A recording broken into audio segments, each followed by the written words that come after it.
Awesome. So we're live here, Born to be Great. And unfortunately, if you're listening or watching, you don't see Nick. It's because he had a last minute issue. But that's okay because we have an amazing guest, Amanda Denardo. She is a life coach, a mindset coach. She's a wife, she's a mom. And I know she just got back from Italy, just like I did. So we're both missing that amazing pizza. Oh yeah. And I had the pleasure of meeting her on one of my friends' mindset calls and his mastermind that he was hosting, and I was like, "Dang, that was so awesome! I want to have Amanda on my podcast." And she said yes. So here she is today. Amanda Denardo, welcome to Born to Be Great. Thanks for being here. Thank you, Justin. Love the intro. I appreciate you. Awesome. So can you tell us a little bit about yourself and how you got to where you're at now and like what you do? And then I want to get right into the good stuff. So after you go through a little bit about your story, we'd love to just get into the awesome stuff that we want to talk about. Yeah, and I said this on the mastermind chat just because I really appreciate vulnerability and like I can't even like have surface level conversations anymore, Justin. I'm like, let's just get into the goods. So I grew up in a home where there was domestic violence and alcoholism, and I was a very resilient child, and I was very resilient in my thoughts. Like, I'm going to have a greater life. This will never be my life. I was visualizing what it was going to look like, all the things, right? And these are tools that I use with my clients. Um, and then I just got to this point where I just knew I was meant to serve. I had people that would lean on me for advice and wisdom. I'd be like listening to adult conversations, and I'm like, I can solve your problem. Like, this is not a big issue. Wow, people. So then I became, yeah, so I knew just even like, I think in the seventh grade, I was meant to serve and help and be a support to people. So I Wow. um, got my master's. Well, I got my bachelor's in psychology. I went for my master's in education and counseling and worked with high school kids for years. And while I was doing that, I was growing this business. I just had this nudge. Like, I just felt like I'm giving so much. I think I'm meant to give more. I'm also meant to earn more. I didn't want there to be a ceiling in terms of what I could earn because I have this grand vision for my life as well. So yeah, so I just started, getting certified, growing my business. I launched my website. I started coaching people for free. Obviously, my skills were um, there anyways, just from my counseling, my previous counseling gig, and just all of my education. But yeah, I started coaching for free. It just started growing, and then I had to make that decision to pivot and step into a business full time. So now I'm wearing the entrepreneur hat as well. I love it. I love it. That's awesome. Well, you just mentioned something there about, like limitless thinking. I want to talk about all right, let's get into the good stuff now. Can you talk about limiting beliefs and just things that people might not be aware of and things that hold people back and what we can do to maybe break those or unlock those to think, higher level thoughts to get to where we want to go? Anything related to that? Yeah. So with my clients, I talk about like the weapon of choice. Mm, So like for example, you can believe that, I'm never going to get ahead because I don't have resources or money, right? Like, I had somebody said that to me the other day. They want to grow a business, but they're saying to me like, I don't have resources and money. That is something that's been instilled in them. Money doesn't grow on trees. Time is money. All right. All of these thoughts that just all kind of get meshed together, and it becomes this neural pattern and pathway that we follow into our adult lives, and we don't question them. We don't audit them, so they become limiting if you haven't audited and questioned them, or just questioned whether or not you even want to decide to believe that anymore, right? yeah. Um, so taking my clients through that, like, okay, well, what is 100% true about growing a business? Well, anything is possible. I can figure it out. So you literally have the choice to think that I don't have resources, or I can figure this out. Hmm. And So does that come through you helping them become aware of what they're even thinking about? the Because awareness piece, absolutely, yeah, yeah. that's the thing. It's like the awareness around that. And I've seen it in my own life too. Like in the past, I would think very similar things. I've seen it with a lot of my friends or people I meet. Like how do you even get someone to become aware of that stuff as well? They're thinking because that's such a hard thing to do if you're just in your own little bubble all day, right? Yes, so true. And like, with all the layers of life, right? There's all the good and bad showing up. And Yeah. and we do have a negatively biased brain. So that brain is going to default to some of those negative thought patterns. It's going to keep traveling those negative neural pathways, and you're going to keep finding yourself, not consciously oftentimes, but subconsciously really digging your heels into those limiting beliefs. And that's what they are, limiting, right? Hmm. Because if I'm thinking I have no resources to get ahead, well, you're going to keep living that self-fulfilling prophecy. You're going to keep finding evidence of that. So the awareness piece, yes. Basically in my coaching sessions, I'm kind of mapping out all the thoughts, and I'm using some guiding questions to get my clients to, think differently and pivot. And it requires some extra energy. Yeah. But they have to also do this beyond our call time, right? Like they have to be consciously aware. So um, I kind of use some like externalization. If we can talk about that a little bit too, which is a whole nother. Yeah, well, give us some tactical stuff that Yeah. like you're working on. Like, don't give it all away, obviously, but like give us some tactical stuff that you're working on with your clients. So like if they would have a call with you or whatever, like after they're like, all right, I don't have my coach or whoever, holding me accountable right now, or like, how can I give myself that space or these tools to become more aware of what I'm thinking about so I can get to where I want to go. Yes. Yep. So on my in the calls I use a framework, and I kind of use my whiteboard. So even just that visualization and walking through, there's some tools, like literal tools that you're able to take with you. But in terms of kind of like an intangible place to ground in when you're trying to become aware of your thinking, I talk about like naming the crazy brain. Mm. So we all have a crazy brain. It's called the we can call it the emotional brain. You can call it the reptilian brain. You could call it the all the things. But um, calling out that crazy brain. Okay, like naming it. Okay, that's Ursula, or that is the Hulk. I don't know. That's not me. Like separating yourself from your thoughts. Mm. Otherwise, we're going to take it personally. We're going to dig our heels in even more if it's not something separate from us as the human, or the individual. But or just like thinking of your thoughts like they're in a thought bubble, like almost like this 40,000 foot view. There's my thoughts in the thought bubble. Are these thoughts even serving me? So some of the curiosity work, the question asking. And if it's not, well, we're going to pop that thought bubble and we're going to pivot over here. What could be true? So again, some of the question asking and curiosity is going to come into play in those real time moments when you're becoming aware. I like that how you're like basically like popping the negative thoughts, like that's not serving me, like get the hell out of here type stuff. I've never heard that before. I really like that because even in my own life too, I've definitely had those times where I think it's hard too when you're just like in it. You're not even aware of it, but you're just in it. You're just like it might just ruin your thinking. Might just for whatever reason, circumstance, whatever. You might not get this. In me, like for my case, business might not get a sale. Whatever. Like I'm stuck in traffic. All these little things, right? Or they can be big things too. But like even just being aware of like, all right, this isn't serving me. Let's pop that thought bubble.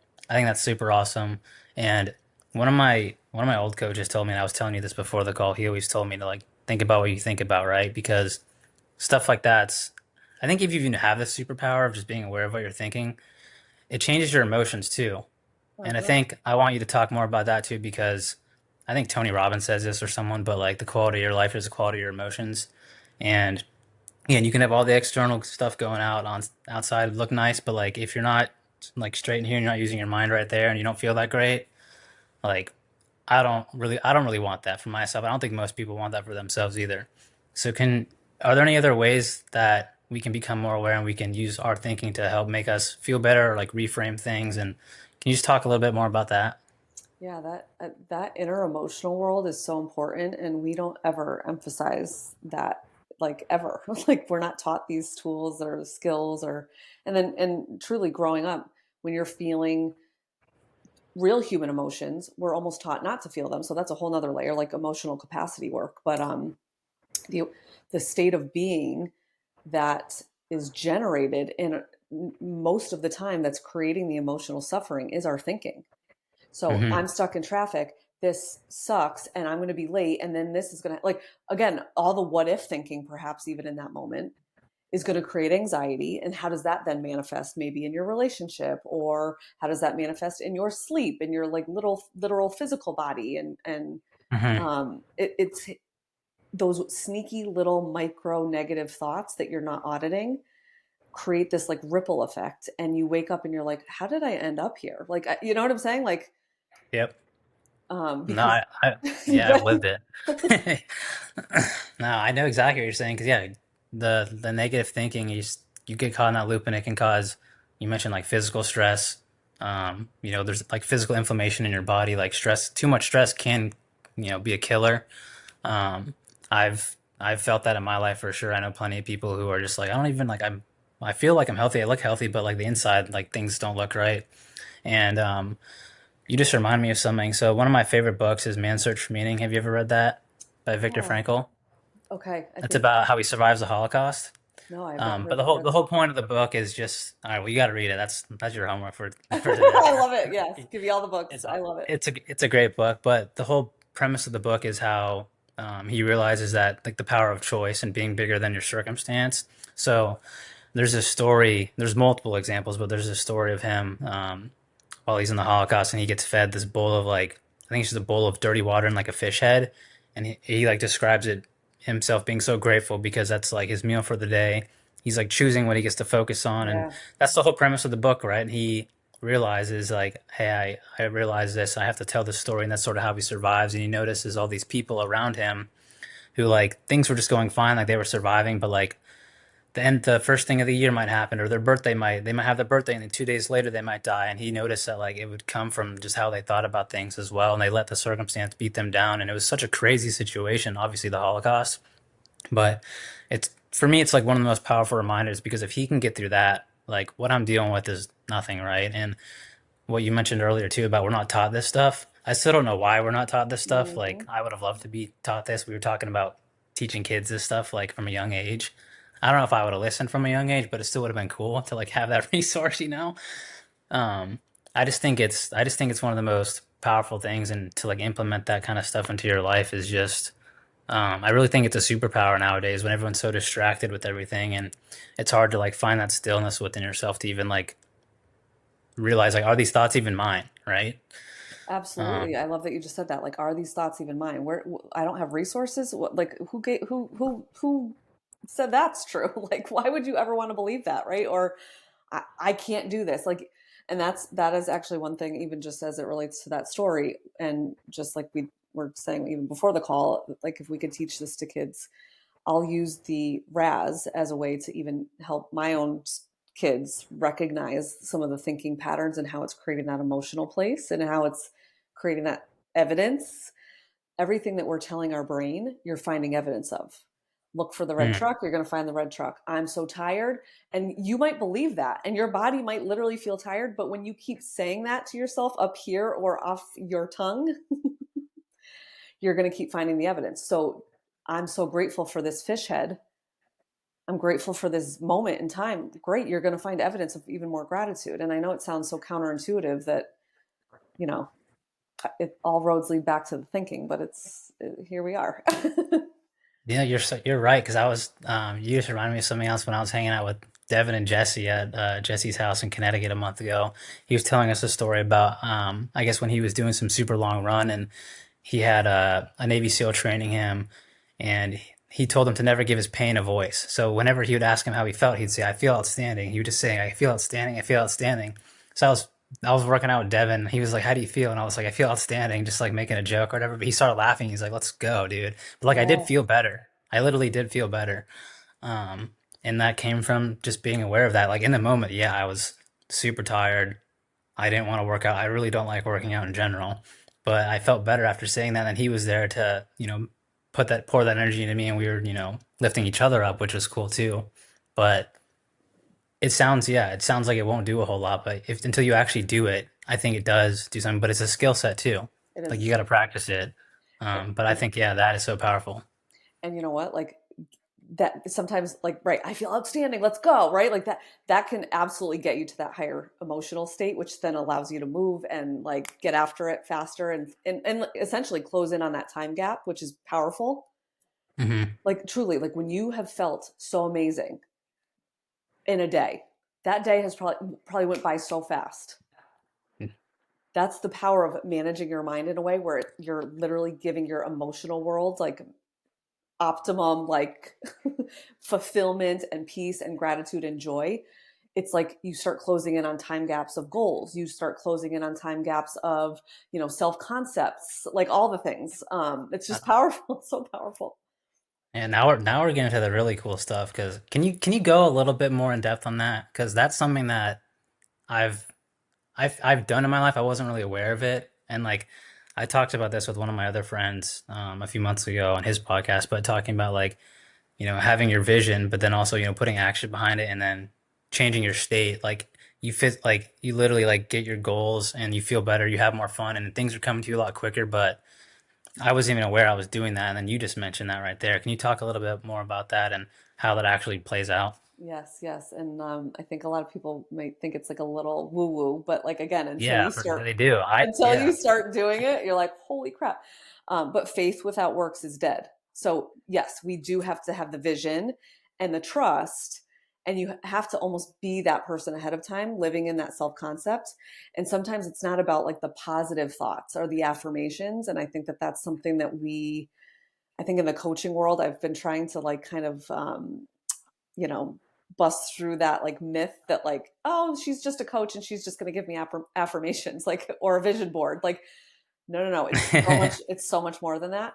So for example, like when you were starting your business or I don't know, give me something that you were like started and maybe had a little bit of fear or trepidation or a little self-doubt was creeping in like Oh, I mean, even just the podcast, like when I was talking with Nick, he was like, let's do a podcast. Like I'm being in front of camera is not my comfort zone, but if you put me in, a business setting, I'm good. But like if you take me and then you put me out at like a super crowded bar, I'm not comfortable there either. But yeah, like starting the podcast and even doing this, I'm getting better at it, but not yes. the most comfortable thing for me.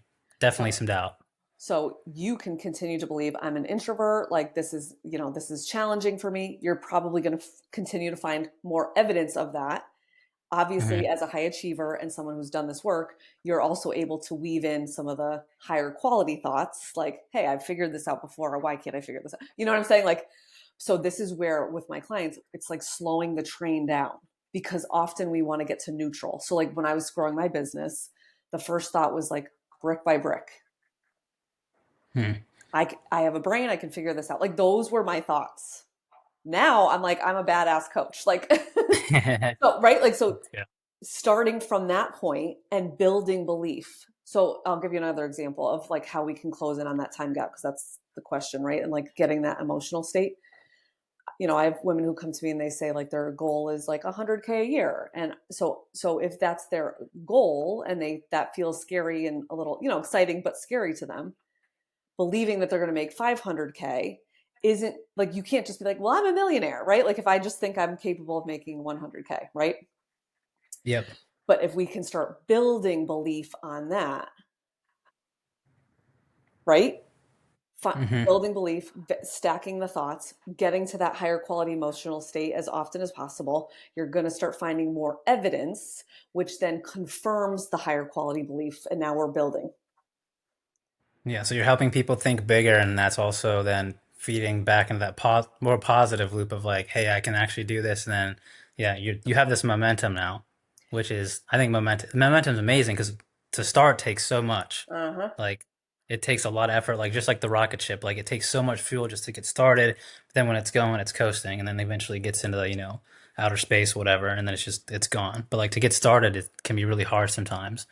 That's really cool that you're doing that with your clients because I think that's just so important I mean, for me too, just to think bigger and like even if you don't get your goal, you're still stretching yourself, but like going for that and actually having the belief you can get there, like you are compressing that time. When you say, "Oh, I want to do this in this year," like, all right, like you going for 100K, that's cool too. But like, let's go, let's shoot for more, let's shoot for bigger, and you actually most of the time probably do make it if you're actually putting in the work and like being serious about this stuff too. And when you're compelling the thought with the feeling and action, because I think as humans, and especially in our culture, right? I think we've focused so much on the action. Like if I do this, this, and this, I get there. Hmm. Okay, great. But if you don't have the thought with the feeling and action, you're really not building a self concept that's going to sustain that new version of you. Mm. So that's why it's so important that our thought world is driving that emotional world, and that's what's aligning to the action and the hustling even, right? Like the grinding, like you can do that all day long, but if your thoughts are all crazy, like is that really sustainable? So No, and I think that if you can't get your mind in order, even if you like we were talking about earlier, even if you do have all this external success and you are grinding it out, whatever, I think it just leads to burnout. and not because you can't see like your end goals or whatever, but I think you just run out of energy. It's just not a clean energy, and um, there's just different ways to do things, I think, nowadays. And yeah, from what I've experienced and a lot of my friends as well, and I talk with Devin about this and stuff too, like I think there's just different ways to do things, and I think that's probably why exactly he's working with you. That's why I have coaches that help me with this kind of stuff. But it's cool. It's for me, it's amazing to see more of this kind of stuff and for us to have these kind of conversations. But growing up and like even with most of my friends, stuff like they don't talk about this kind of stuff. It's still really rare. I Um, know, Justin. Oh, it kills me. This yeah, is why I think but this is so good. but that's why we're doing this. This is So why. it's all Yep. good. But I want you to talk about. Can you talk about anchor thoughts? Because you talked about that on the mastermind too. Can you go into more about anchor Yes. thoughts and what are those and how we can utilize them? Okay. So we can we can think the greatest thoughts. We can close time gaps. We can have the greatest emotional places when things are going right. And again, things going right to person A might be things going wrong to person B, right? Like we all have this lens and identities and our experiences, our traumas, I call them like bee stings that we're like, creating thoughts about our circumstance from.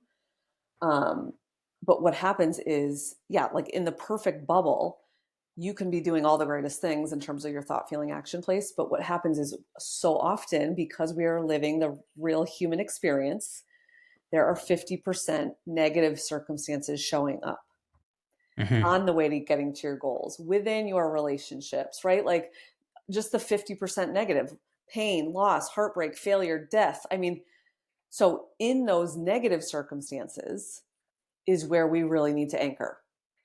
So Hmm. let's say I have this desired goal to make, to have a, 50K launch, whatever it is. I don't, and then I have all these, I'm kind of in this like low value season of life. Like, my kid's sick, someone's leaning on, or, I need a surgery. I don't know, all the things that could just arise, right? Yep.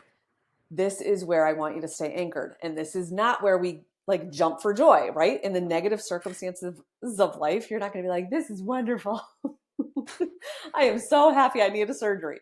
Um, but what I want you to start doing is, and this is where, again, the mind management and the true like work comes into play. I talk about all and something thoughts. Mm. So in the negative, I want you to address the negative as it relates to anchoring in. And of course, like just like even that thought of brick by brick, that could be an anchor thought as well. That's a very neutral anchor thought. I'm a badass CEO. I mean, that's a powerful anchor thought. But I'm kind of just tailoring this towards more of the negative circumstances because I think so many people just think like I'm just going to think positive, and I don't want people doing that. So that's why I want to highlight the negative circumstance. This sucks, and this is challenging, and I suck at this right now, and I want Hmm. you then to layer in possibility. This could change tomorrow. This sucks, and this could change tomorrow. This sucks, and this person's going to get it. Right? Like all and something thinking. I want my clients more anchored in possibility anchors. Yeah, I love that. I didn't even realize, I guess. So for me, my version would be like, I'm not good at this yet. Like I always put the yet, Okay. or I'm Yeah. not where Yep. I'm Yep. not where I want to be yet. I didn't even realize that was an anchor thought, but now I know I've been sort of doing that. And again, I haven't been doing this for a long time, but the yet, it reframes the whole thing. It gives you, again, you're not limiting yourself anymore because that one word and the power of that one word just changes the whole thing. Yep. Yep. Um, and yeah, and that's the test right there is like when everything goes to shit, it's like, all right, like let's see what I'm made of. And yeah, that's where you actually got to put the work to use because I mean, in business, it's never fun all the time. I'm sure coaching clients is not. They're always going through stuff all the time too. Like life is life. Like things are going to happen, and that's why we need these tools and resources so we're better equipped to handle them. Because most of us don't have these tools and resources, and we suck at handling them. Hmm. And you feel exhausted, and then it ripple like then you wake up one day and you're like, how did my marriage fall apart? I thought I loved this person, like I was obsessed with them, but now we're like at each other's throats. Like it doesn't have to be that way if we have used these tools. Yeah, yeah. I love that you just said like how powerful our words can be.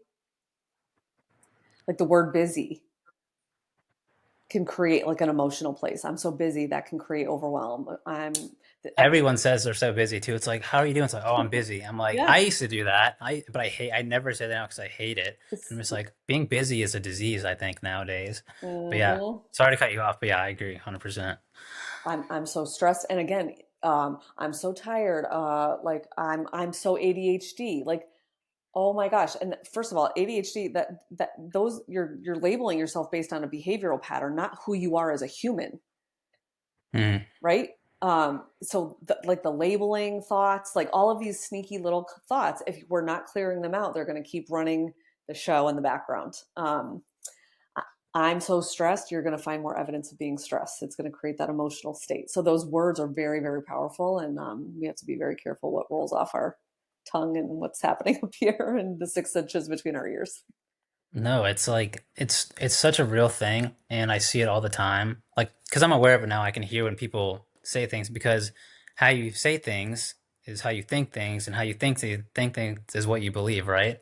And so you can like literally just by a word someone says or what you say, you know how they're thinking, you know what they believe, and they might not be aware of it. Like, we have these tools, and you're doing the work, so like we're more equipped to that kind of stuff, but. Yeah, saying I'm so stressed, I'm so busy, I'm so whatever. Like you're literally like you're labeling yourself, and I get it with maybe some more serious kind of things. Um, but yeah, can you talk about like maybe some things related there about like identity and how we see ourselves and how that shapes our thinking? Yeah. So like even like I guess yeah, I'm so stressed or I'm so busy, right? That that emotional place of feeling stressed, then what happens because of that lower emotional place, we then need like that emotion needs a place to go. So like for example, a toddler, right? Um, the toddler's feeling frustrated and overwhelmed and they throw themselves on the ground. Hmm. Those big emotions need a place to go. Obviously, we don't hopefully most adults aren't throwing themselves on the ground if they're but um I'm so stressed. Now I feel stressed. That stressful emotional world needs a place to go. So what do? We start buffering.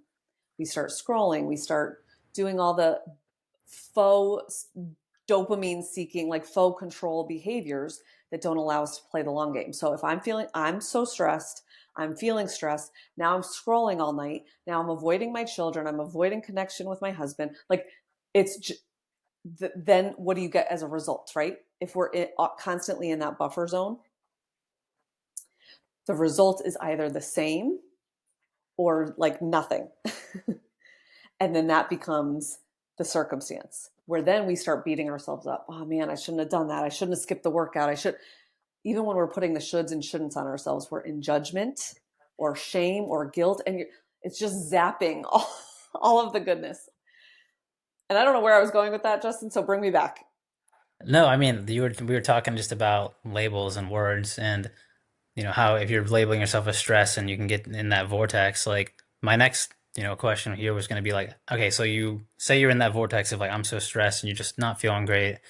Like what's a good way to get yourself out besides like, again, if you're in that vortex, like for me, I like going on walks. If I can just feel a little bit of stress, I go on walks. Obviously I have these anchored thoughts and I have people I can call and I have ways that I can get myself out of them. Are there other like tactics like that that can help people get out of this kind of stuff, or even just like ways to just take a step back, look at it from a 30,000 foot view, and be like, all right, I'm bigger than this. Like, how do I get myself out of it? So good. So going back to those anchor thoughts, right? Even when, like I say, the waves are crashing, you still stay anchored in this thought place that we've either coached through, you've gotten curious about, or you've just decided like, hey, I'm just going to think this thought. Like I haven't figured this out yet. Like you said, like I'm just deciding I'm going to think this thought and that's it.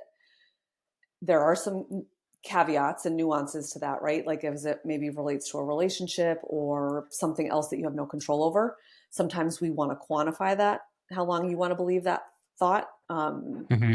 Just because, again, if we're not seeing new evidence, Hmm. that might be where we kind of insert a change agent. So I just want to make that clear. But if you're in that stressful place, this is where you would want to ask yourself, like, okay, well, what is working right now?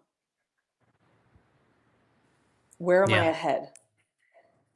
Because often, if you're feeling stressed, there's probably another thought under that stressful thought. Like, oh man, I wish this went a different way. Like I hear that from my clients a lot.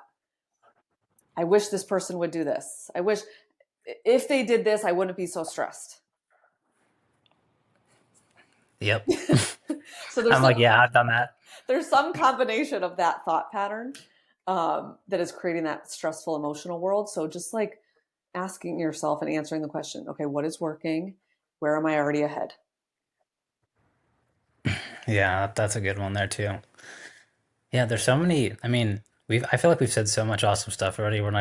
We're just over the 30 minutes in, but like, yeah, no, I feel for those to just be aware of that and to like even pull yourself out of it, like you're gonna change your life so fast.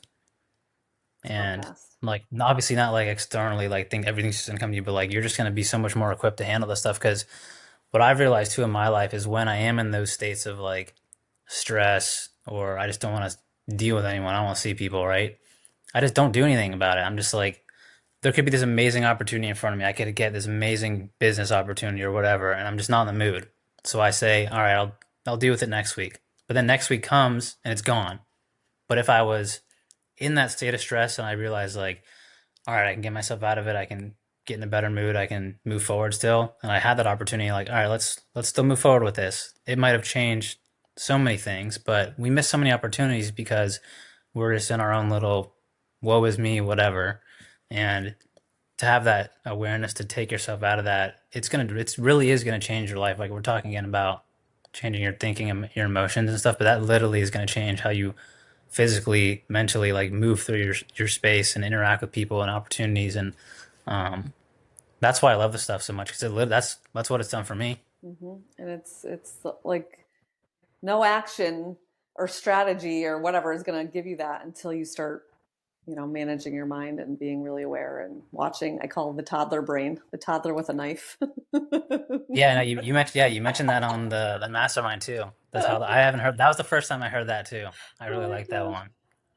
But yeah, when Oh, you're in a better mood, you do more. You're more inclined to do more things and push things forward and go after what you want and interact with people better. And you're giving off a different energy. And I think people can sense that too. Like I don't want to be around anyone who's got a crappy energy. I want to be around yeah. people who inspire me and make me feel good and push me to be better. And that comes with how you think about things. And I don't think most people are aware of that at all. Like you could be a waitress, you could be a flight attendant, you could be a business partner, whatever, employee. Like you're always making people feel some kind of way. So I think, and as a leader too, like a business owner, leader, if especially if you're in that capacity, like leaving people better than you found them, you're going to do that when you're giving yourself the powerful thoughts, feelings, and then obviously, communicating from that place or, like engaging from that place, right? It's just going to be that, what's that butterfly effect, right? Like the ripple and just the energy yeah, space. I that's love it. I think Yeah. I think it's the best thing you can do for people. Um, There's, so I have. Go ahead. no, I was going to say there's actually some cool brain science. I love the brain science. I'm such a nerd, but Oh, dude, talk about the neuroscience. Let's go. the neuroscience is, it don't lie. Don't lie, people. So tune in. I mean, find a YouTube video on this. I'm not lying. A lot of my clients come to me and they do say like, "Oh, it's my ADHD. It's my ADHD." Whether they're diagnosed, undiagnosed, they're just labeling themselves that way. Some of that for various reasons, and fine, nothing's gone wrong in that. But often you're experiencing some of those ADHD kind of behaviors and or like mental world because when you are thinking I'm so stressed or I don't know how to do this or what if it doesn't happen or what if or that person should have done this, all of those negative thought patterns that create that heavy emotional world, what's happening is that those heavy emotions are actually, so you're in that emotional brain, it's overruling your logical brain, it's overruling your prefrontal cortex. Your prefrontal Mm, cortex is responsible for executive functioning, which is where ADHD comes in, and that's where your brain goes haywire, and you can't get. It's like scatterbrain, like you're up and down the stairs 500 times when you only had to go up and down once, right? Or up once, or excuse me. Um, so, and what happens when you're that in that emotional brain is it shuts down like decision making, it shuts down problem hmm solving. So when you are giving yourself the higher quality thoughts or just the neutral thoughts and you hmm feel better baseline, you're now back up in prefrontal cortex, and that is where like people like they like turn their head like I want what they've got. Like I don't know what it is, but like I want it. I call it the natural flow. Like you're just in the natural flow place. You don't even have to do much. You're just in a better like energy space. Yeah, you're in the moment, you're present. Again, what I was just talking about, it's exactly that. Where like if you're just bogged down in negativity, like your brain just shuts down. You don't want to do anything. But if you can, if you have that awareness and you can think better thoughts, you're gonna get shit done. That's just how I think about it. Um, so I want to finish this conversation just talking about coaching because I've had a few coaches in my life, some that I didn't even pay for, that I didn't even realize were coaching me, some that I have paid for, and I think it's one of the best things you can do. And I used to think coaching was sort of weird and stuff too, but until I actually did it, I was like, holy crap. And it's got to be the right coach for you, but I was like, holy crap, this is actually life changing. Some of the best investments I've ever made in myself. Um, So good. so if someone thinks like coaching is just like, again, what we talked about earlier, just like polished positivity and just like affirmations and stuff, like what can you tell them like actually goes on in a session and like what actually gets done? So yeah, it's so funny. Yeah, just because I think I've actually been kind of using my social media platform to kind of almost overcome that objection. It's kind of like what people maybe thought about yoga years ago. Like now it's a huge thing. Like yoga's weird, or like yoga doesn't isn't really a workout. Like what inside of my coaching containers, what I do is I ask my clients what their goals are, but I mean, typically I do a clarity call because I want to kind of feel out whether or not we're a good fit and if you're committed because you're the one doing the work. I'm the coach and I'm guiding you, but just like any coach, um, you're still got like you got to be doing the work. Um, Mhm. so inside my framework, I'm just trying to I'm thinking of a couple of my clients, but um, basically I create a container based on the goals. So like let's say you wanted to focus on relationships. Well, I'm Mhm. going to take you through like my cognitive behavioral shifting framework where I'm going to be asking you the questions. I'm going to be calling your brain to kind of override that motivational triad brain by actually answering the questions. That's what happens too, Justin, right? Our brain, because of all of the uncertainty in life, we're asking ourselves a lot of questions and we leave it those questions with the question mark, and then you start to feel anxious or confused or stuck. Like I hear so many people tell me they feel stuck. You're not answering those questions because it Mhm. takes extra energy in your brain to do that. And we don't like to Mhm. exert extra energy. This is why we'd rather watch Netflix than do the workout, right? Like, so you're constantly, so I'm calling you to override that motivational triad brain in our sessions, but then I'm going to take you through like inversion thinking.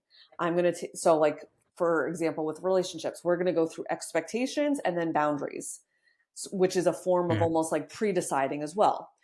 When you can walk someone through inversion thinking, what happens is your brain isn't going to create problems where there isn't problems, and it's going to eliminate a lot of the what if popcorn thinking. So yeah, pretty much I'm curating a container. Bubbles. Yeah.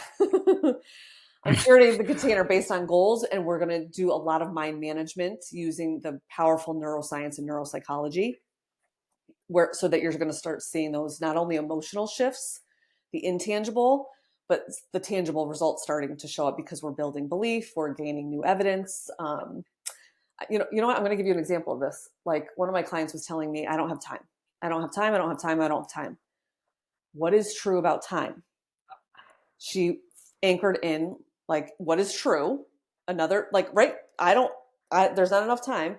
Or she believes that time is a resource. After I asked her what is Mhm. true about time, it's a resource. Okay, so now we're not going to think this thought anymore. We're not going to we're going to burn that to the ground that I don't have time. And now we're going to anchor in time as a resource. Now she Mhm. feels a little bit more empowered with her time in her world.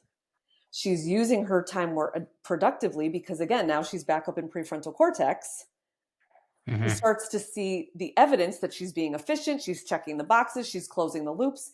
Now that is building the belief that I do have time. Yeah, that's amazing. And So just that one little thing. So that's just like a little glimpse of like the way that I would do some cognitive behavioral shifting with my clients. Yeah, yeah. No, yeah, that's awesome. I've experienced very similar things in my coaching session with my coaches. That's awesome. So, last question for you. And again, I feel like it's a tough question because there's probably so many options here. But if you were to leave the listeners today with, one tool, one message to, help rewire their brain, help rewire their thinking, what would that be? Oh man, I was actually thinking about this the other day, just as it relates to growing my business. Hmm. I think the biggest piece, and again, like, yeah, investing in a coach, becoming aware of your mind, even if it's just like what I said initially, just kind of calling out that crazy brain or watching the thought bubble. Like, that's just like the awareness piece has to be there, right? So that would definitely be it. But I would say like finding more stillness. Hmm. I love that.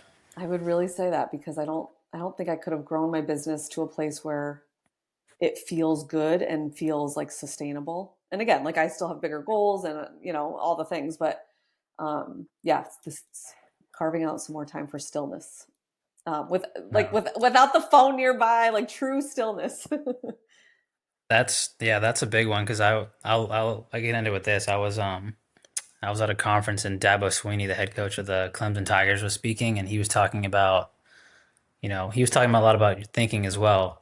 And so I randomly we broke for lunch, and I got to sit next to him, and I was eating lunch, and so I was like, Dabo, you talked about all this time, all this stuff about thinking, like how do you do that kind of stuff? And he told me, he's like, you got to find time to think, you got to find time to be still. Like my calendar's so full, but I block off certain time just to be still, just to let things come to me, just to give myself space so I can be a better version of myself, so I can think clearly. Because if not, again, you're just run on the hamster wheel. Yeah. So I was like, dang, if this dude's doing it at the highest level in college sports, like I gotta find. So I do that now. And I remember also Jesse talked about this at his house. He was like, I have 3 hours of my day to myself. I don't know if you can find everyone can find 3 hours, but if you can find at least 1 hour, 2 hours, that's gonna change things big time. But yeah, again, no phone, no nothing. Maybe some like nonverbal music or like Yes, play some yes. Beethoven. I don't know. Right, right. Some like brown noise or white noise or yeah. Chill out, go for a walk. That stuff's so awesome because again, it just allows you to reconnect with yourself and again, make sure that what you're thinking is actually stuff that you want to think and hey, is this actually my thought or whatnot? So that's a great way to end it. I love that message. Oh, love it, love it. Thank Where can people you. find you? So you can hang out with me on social. I'm on Instagram, Amanda Denardo Coach. I have a website, amandadenardo.com. Reach out to me, DM me. Happy to support. You can always book a clarity call. I offer them for free because if I'm looking to hire a coach and be vulnerable and want to share and have them be part of my journey, I want to vet them. So I kind of model my business around what I would want. So yeah, book a free clarity call with me. You can find that through my website or Instagram. And yeah, this is good. Awesome. Well, if everyone's listening this far, go book a call with Amanda if you like what you heard today. And yeah, Amanda, thanks for being on. This was awesome. This was so fun. Thank you, Justin. Awesome. It stop.